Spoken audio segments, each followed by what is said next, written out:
بسم اللہ الرحمن الرحیم۔ بعض لوگ پوچھتے رہتے ہیں کہ اپنے بچے کا نام رکھنا ہے اور کسی تاریخ کے حساب سے نام بتائیے، یعنی حروف نکال دیجئے اس تاریخ کے حساب سے کہ کس حروف سے نام رکھا جائے۔ تو اس حوالے سے میں سوچا ویڈیو بنا دیں تاکہ سبھی لوگوں کا اس سے فائدہ ہو۔ اور تاریخی نام، تاریخ کے نام سے لفظ نکالنا ضرور اس کی اہمیت ہے، اور اس پر کتاب بھی ہے اور واقعات بھی ملتے ہیں تاریخ میں ایسے، لیکن اسی سے رکھنا کوئی لازمی نہیں ہے۔ چاہیں تو اس حروف سے نام رکھ لیں، چاہیں تو کسی اور لفظ سے رکھ لیں۔ تو عرض یہ ہے کہ پہلی بات تو یہ کہ اپنے بچے کا نام، اچھا نام رکھنا یہ بچے کا حق ہے جو والدین کے اوپر ہے۔ تو ماں باپ کو چاہیے کہ اچھا کوئی اسلامی نام رکھیں، کسی اچھے نیک بندے یا بندی، بچی کا نام ہے یا بچے کا نام ہے، کسی اچھے نیک بندے کے نام کے اوپر نام جب آپ رکھیں گے تو حدیث پاک کا مفہوم ہے کہ اللہ کریم جو ہے وہ اس بندے کی جو خوبیاں ہیں، صفات ہیں، وہ اس بچے میں پیدا فرما دے گا، نہ کہ کسی فلمی ایکٹر سے، نہ کسی آج کل کے جس طرح کے چلے ہوئے نام انٹرنیٹ پہ سرچ مارتے ہیں، کوئی بھی گوگل نام بتا دیتا ہے اور وہ رکھ لیتے ہیں۔ ایسا نہ کریں، بلکہ کوئی اسلامی نام اس کا رکھیں۔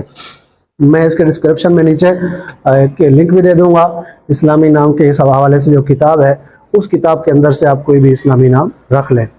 اور ایک بات یہ بھی نوٹ فرمائیں کہ اپنے بچے کا نام حضور نبی کریم صلی اللہ علیہ وآلہ وسلم کی محبت میں اور آپ کے نام سے برکت حاصل کرنے کے لیے بچے کا نام محمد یا احمد رکھنا چاہیے۔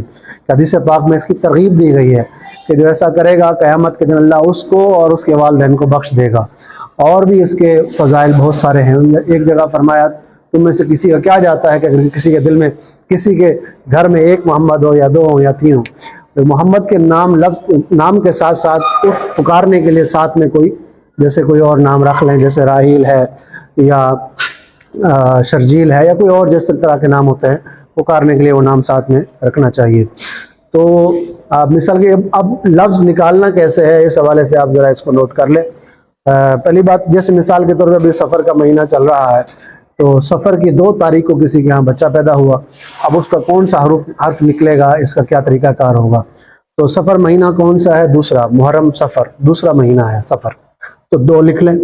اور سفر کی کون سی تاریخ کو پیدا ہوا یہ لکھ لیں آپ، تو سفر کی 5 تاریخ کو جو پیدا ہوا، تو 5 اور 2 کتنے ہوئے؟ 7۔ اب یہ 7 کو ایک ساتھ لکھ لیں، اور کس سن کون سا چل رہا ہے؟ 1445۔ تو اب 45 جو 14 ہے اس کو جمع کریں، یعنی 4 اور 1 5، اور 5 اور 4 9، 9 اور 5 کتنے ہوئے؟ 10 11 12 13 14، 14 یہ ہو گئے اور 7 وہ ہو گئے تھے۔ اب یہ پورا ملا کر کے ایک ہندسہ نکل آیا آپ کے پاس، ایک مثال دی آپ کو۔ ایسے ہی ہر مہینے کی تاریخ اور وہ مہینہ کون سا ہے یہ ملا کر آپ جب لکھیں گے، جب وہ ایک عدد آپ کے سامنے ہوگا، اب آپ دیکھیں گے کہ وہ کون سا حرف نکلا، مثال کے وہ کون سا ہندسہ نکلا، مثال 19 نکلا ہے، 19 بنے، 25 بنے۔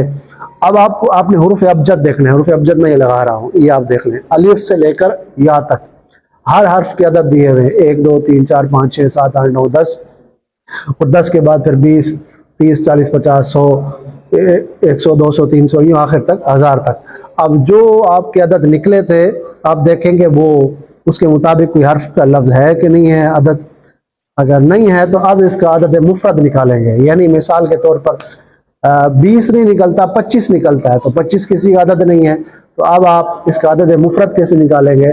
تو اب اس کا عدد مفرد نکالیں گے، 25 کو آپ جمع کریں گے، یعنی 5 اور 2 7، تو 7 کا عدد موجود ہے، 1 سے لے کر 7 تک، الف با سے لے کر آگے آپ دیکھیں یہ 7 تک موجود ہے، تو 7 جو ہے وہ آپ کا حرف نکلا۔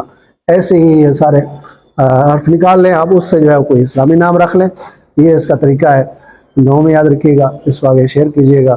اس موقع پر ایک دم بھی بتاتا جاؤں کہ جو 7 مرتبہ اپنے بچے پر یا برو اپنے بچے پر دم کر دے گا تو انشاءاللہ تعالیٰ بچہ جو پیدا ہوتا ہے اس پر دم کر دے گا تو انشاءاللہ تعالیٰ وہ بچہ بالغ ہونے تک ہر قسم کی موذی قسم کی بیماریوں سے محفوظ رہے گا۔